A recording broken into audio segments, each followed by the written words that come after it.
Welcome back. Jake Simons here. Today we're going to be talking about skills, the importance of skills. First of all, what is the difference between skills and teamwork matches, but also how to check your skills standings in the state, in the country, in the world, and how it's important to discuss that with your students to help you have even more success this season. So once again, go to robotevents.com and let's begin. All right, we are on robotevents.com, but before we dive into that, I do want to talk about the differences between teamwork matches and skills matches, because when I was a first-year coach, even a second-year coach, that was something that was really confusing to me. So teamwork matches, when you get to a tournament, the event partner or somebody working the tournament will hand you a match list for teamwork matches. You'll get paired up with 8 random alliances from random schools, and during those 8 to 10 matches, your drivers and their robot and your alliance's drivers and their robot will be on the field at the exact same time. So 2 robots scoring as many possible points as they can together in 1 minute. And you'll have 8 to 10 chances to do that with random alliances. They'll average out your scores. Hopefully you'll make the finals and maybe even win the teamwork championship, which qualifies you for the state championship down in Indianapolis.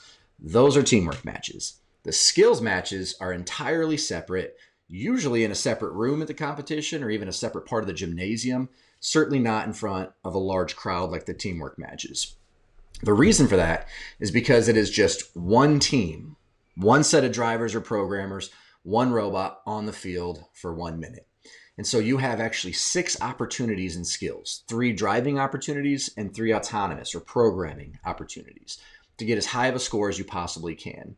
And so the cool thing about that is that you have multiple opportunities, because sometimes your drivers mess up or their robot breaks or whatever, or your program doesn't hit. You have multiple opportunities to fix that and to do your absolute best. So at the end of the tournament, they will take your highest driving score and your highest autonomous score, smash those 2 points together, add them up, and that'll be your total skills score for that specific tournament. And that could win you the skills championship at the tournament. Doesn't qualify you for state, but it does get you a cool trophy and some bragging rights. But what it does do is it ranks you in the state, in the country, in the world. And that's why we are at robotevents.com. So go ahead and click on competitions, VexIQ robotics competition. And this page, if you watch the previous video, should look familiar to you. These are all the tournaments and leagues across the world. We're not interested in that right now. We're going to go ahead and click on this tab right here, World Skills Standings. And right out of the gate, what's going to happen is it's going to show you all the teams across the world that have already competed and logged some skills scores. Right now, there's 80 teams on this front page times 2, so there's probably 160-ish teams that have competed. As the season progresses, once we get to January, February, March, there'll be dozens of links down here at the bottom with thousands of team scores.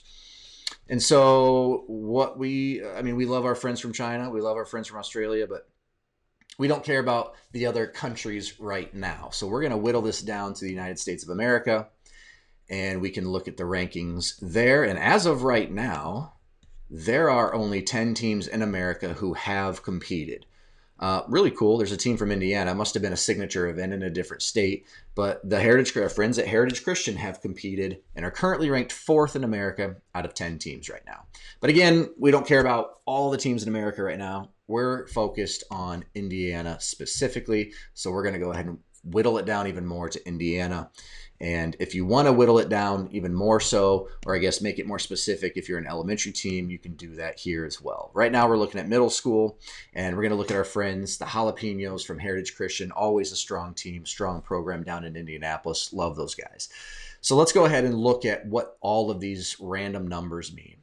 They are ranked 1st in Indiana out of 1 team, but right now they're ranked 1st in Indiana with a total score of 80th in the world and a total score of 64 points. Now, those 64 points, if you remember, is a combination of their driving skills and their autonomous skills. So they got a 64, which is a great score, but they put up a 0, probably because they haven't written any code yet and they didn't try that yet, or maybe their robot broke, or maybe their program didn't hit, and so they have a 0 for coding. So total score, 64 plus 0, obviously 64 points.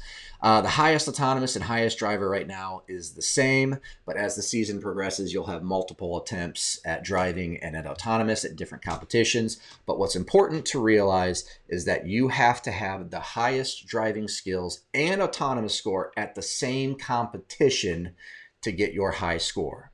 Does that make sense? So you might have a 60 here, a 60 here in driving and a 2 here in autonomous at a different competition. That's still together, not as many points as this one, so it'll keep this right here.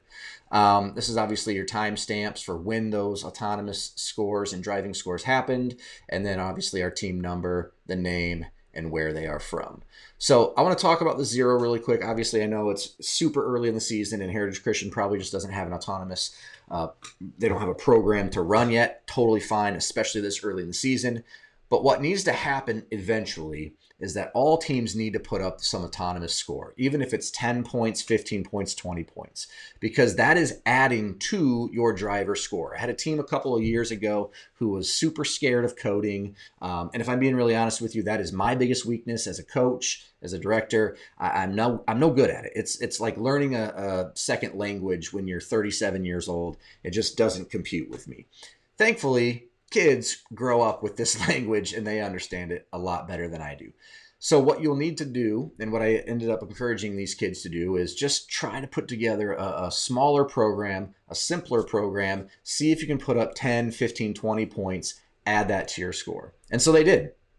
And so let's just, for the sake of this argument here, if they got a 64 plus a 20, then they would bump up drastically in the rankings, assuming there were more teams in the rankings. And that's exactly what happened to my team. They bumped up seriously around 75 to 80 spots in the rankings because they put up a simple score, and a lot of other teams, for whatever reason, still had 0s for their autonomous. And that team was able to then qualify for the state championship through their skills ranking at the end of the season. So let's talk about that really quick.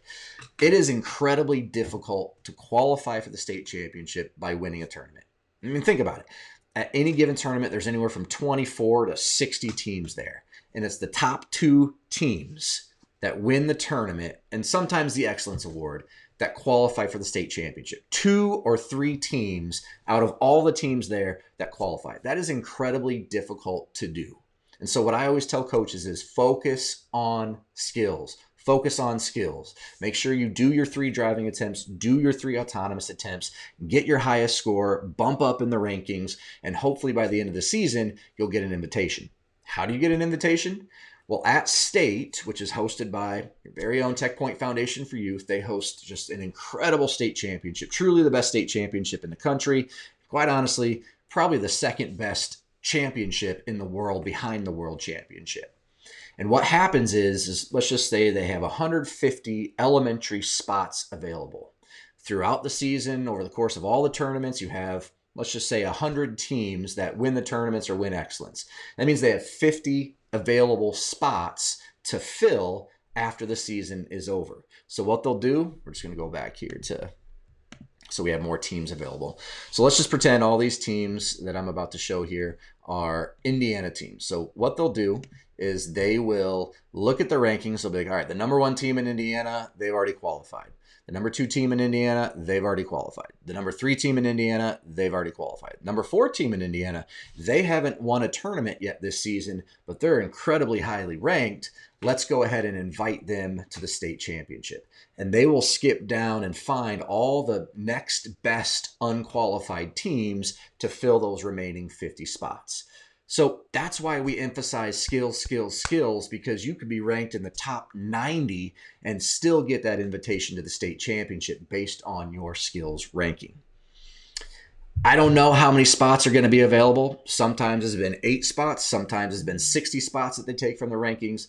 Regardless, do your absolute best with skills. Put your team in a position to get that invitation at the end of the season.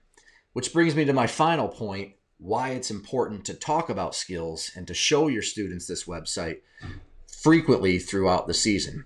I would often have students go to this website constantly at their house. Their parents would tell me that they were so annoyed that their kids constantly have to check their rankings.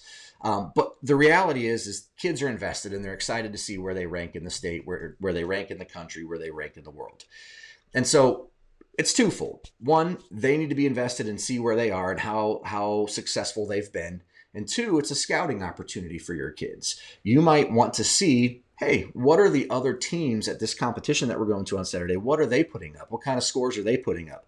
Not so that we can beat them, although we do want to try to win a competition, but also because if we're paired with that team and we see what kind of driving scores they put up, that's going to allow my students to figure out some sort of strategy, to formulate a strategy with them so that they can put up the best amount of points that they possibly can with the teams that they are paired up with. So scouting opportunity, and it's just important for your kids to see where they rank throughout the state. All right, you should now know how to navigate robotevents.com. That website will be your best friend this season. You've learned how to register your team. You've learned how to sign up for tournaments. And in this video, you learned the importance of world skills standings. In the next couple of videos, we're going to talk about how to navigate TechPoint Foundation for Use website, the REC Foundation website, the Vex Robotics website. Don't worry, I promise we're going to get into the fun stuff eventually, but we got to get this stuff out of the way because I promise you, if you pay attention to these videos, it'll make your life easier this season and for the rest of your coaching career. Stay tuned.